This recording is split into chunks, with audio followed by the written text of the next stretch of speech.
Well, unfortunately, we lost our intro video getting started on the exhaust system on Johnny's 66 Hemi Satellite. But you're going to see in the rest of the series where we're putting the exhaust on, you're going to see me welding. And part of that, what we lost in the videos, was when we took Johnny's old exhaust off, you see this was pinched and then welded off. I wasn't really sure what this was until started looking, investigating. The Hemi has I think it's a heat riser tube, comes out of the back of the engine off the intake manifold.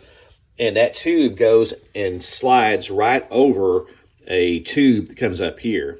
And I'm assuming this is probably for the choke to help it warm up. So for whatever reason, Johnny's doesn't have that tube coming off the back of the engine. They probably left it off because, I don't know, probably didn't want the carburetors to get warm. A lot of people will, they don't want to run a heat riser or anything through the intake. So our accurate exhaust has a tube, as it should, because it's for a factory 66 Hemi Satellite. So what you're going to see me doing is, instead of doing something like this, I kept the tube in place and I welded a nut on the inside of that tube. And then I used I think it's a 5/8 bolt, and I Loctited it.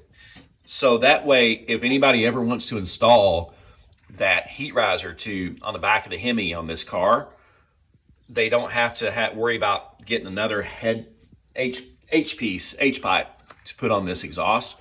All they have to do is just drop this thing down and remove that bolt, and that tube will slide right over. So now it can still be used. I've just got it capped off so it's not an obvious exhaust leak.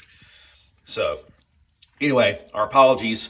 Our dumb cameras, for some reason, didn't take all the videos, all that work. But just wanted y'all to see me welding. There's no welding required on one of these, but I did do that. I welded a nut and I put a bolt in it, cap it off, so it still can be used as it's intended. So anyway, hope somebody got something out of that. Thanks, everybody.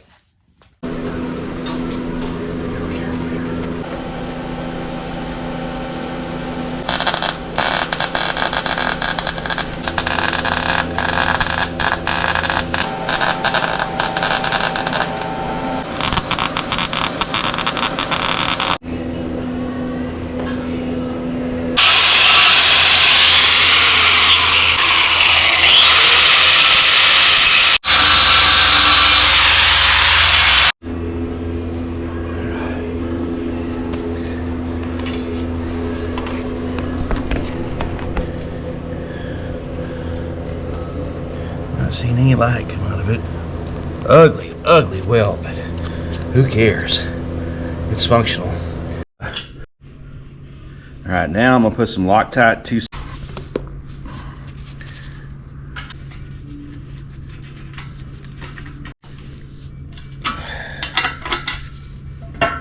Oh yeah. That's not going anywhere. Not the prettiest weld at all, but it's still serviceable. Now, if anybody ever goes to put that tube on the back of the engine, you can take this off. Hell, even if you want to, you can slice this just barely. You got a serviceable tube there.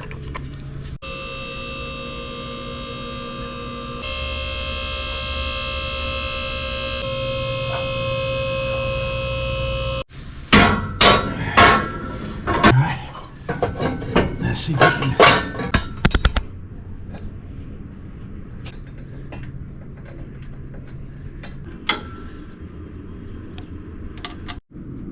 So, just a tidbit. I was wondering, the old exhaust system somehow came through here, and I noticed on Mark's video, I'm glad I watched it, man. He didn't really go into this depth, but I could see where his clamps were right behind the leaf springs. And sure enough, there were some of these old anchor screws. I forgot what you call them, clip nuts, anchor nuts. I think anchor nuts. But they were rusted in there bad. That's why the last people did the exhaust system didn't want to mess with this. But this system came with the proper nut. So I'm about to put this in. They just slide in right here. And it goes in. You probably have to use a flathead to get it to go in there. But that's where it goes. And that's where the screw bolts it in. There it goes.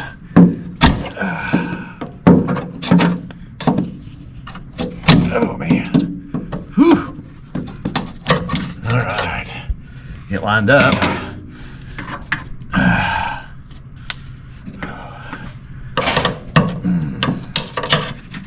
There we go. Ah, nice. Now we can get her. There we go. And this is gonna, I probably need to loosen it. There we go. Let's see. I understand this goes here, and then and I believe that's gonna go there. I don't know which side is which yet.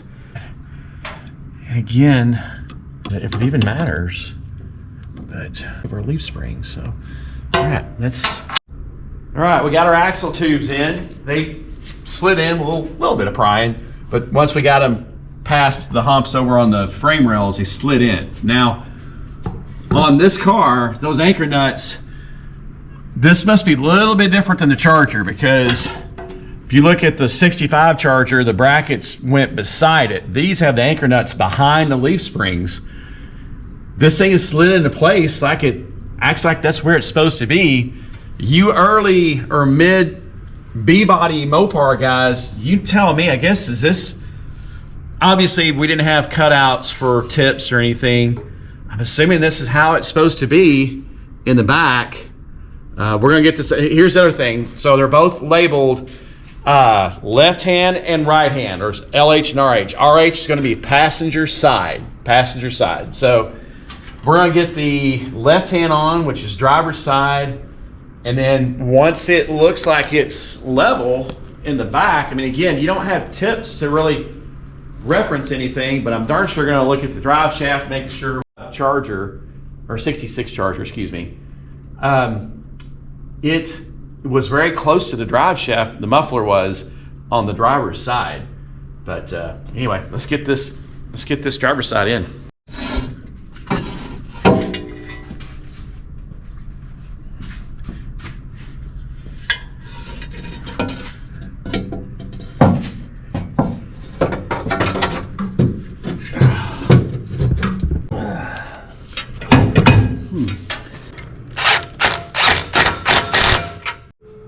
Back and tighten these some more. All right, we got our exhaust on, and something I noticed when we were working on this car a couple weeks ago is the linkage for the clutch fork. It just had this washer and some nuts, and it's not really correct. If you look, your spoon, I don't know what they call this. It's part of the what they call it's a rod, just the clutch rod, but you see it's. Somebody's putting that, that's fine. Somebody put a lock nut on here and everything, but it's got a flat spot. Well, somebody put just a regular washer on there. Well, it takes a special slotted washer, actually. This is from Brewers, and it's clutch pedal linkage. I just, while we're here, why not just go ahead and make everything right? So there's a washer and what they call an isolator in here. Right here and right here. And if you notice, you see it's got the flat spot right there. So go in there like that, and then now, instead of it being metal to metal and janking around everywhere, this goes into our clutch fork right there. Press that bad boy in, but that's where that goes. So I'm gonna try to get this in there, and I don't know if it's gonna make any difference or not, but at least it'll be correct. Let's get this in. Oh man, I can see why I probably left this thing off. Woo! That thing is not coming out. It's in. Wow. Okay, now we've got our correct washer in. Comes with a spring, and of course I'm gonna put the new spring clip in. So now I may have to readjust the clutch. I don't know, but let's get this thing in there. And there it is. All right, now my man Johnny has proper hardware on his clutch. And we'll adjust it if we need to. May need a little bit of, we don't want that clutch being engaged any, but we think it needs to, if it needs to be adjusted, we'll adjust it. Folks, remember when we talked about this water pump making all that noise on the engine and everything. This thing hadn't been fired up in 2 or 3 weeks. We've been waiting on the exhaust system, but man, it was worse. We fired it up. So what the hell? And I saw this thing moving around, so I stopped it. Look at that. I have never in my life seen the pulley bust. That is crazy. Oh my gosh. Holy cow. Wow. So we're definitely going to need to get a new pulley for this thing. Oh. This thing had a cracked pulley.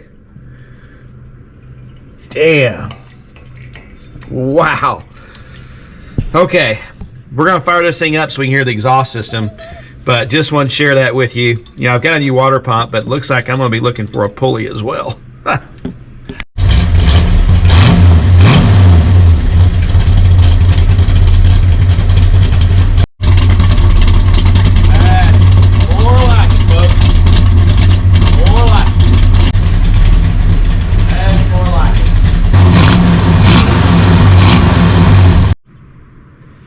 Alright, that's a wrap, folks. So, we got our new accurate exhaust on Johnny's car. It went pretty much straightforward. You know, you definitely need a lift to do one of these. I mean, some of you guys may not. I don't know, but my old 53-year-old butt, yeah, I needed a lift.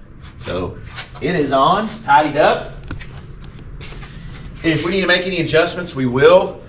I was worried about the exhaust making noise, and just with the Hemi, you know, being the big motor that it is, you know, open and whatnot, the exhaust hitting the leaf springs. But so far, so good. If we need to make some more clearancing, we will. We'll try to make some adjustments. But yeah, I'll probably tighten this up. Yeah, but it really, I'll probably need to make a few adjustments, but I got to drive it. So it really, I can tell right here on one of these, yeah, we're gonna have to make some adjustments, but that's pretty easy. Not a big deal. I would say it's a pretty good system. I would say it's not bad.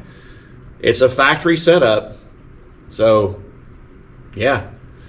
But we averted disaster. If you guys just saw what we made that last video when we fired this thing up, that pump was making hellacious noises.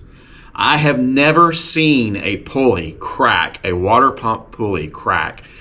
If that thing would have broken, can you imagine the damage, excuse me, it would have done to the car? Number two, I've heard horror stories about those things breaking and killing people. It doesn't have a clutch, it's a direct drive.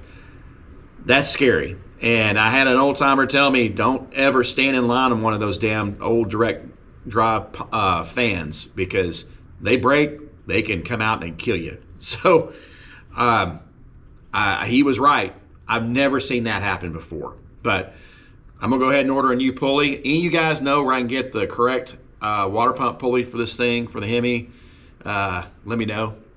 But we're going to probably be attacking the cooling system next.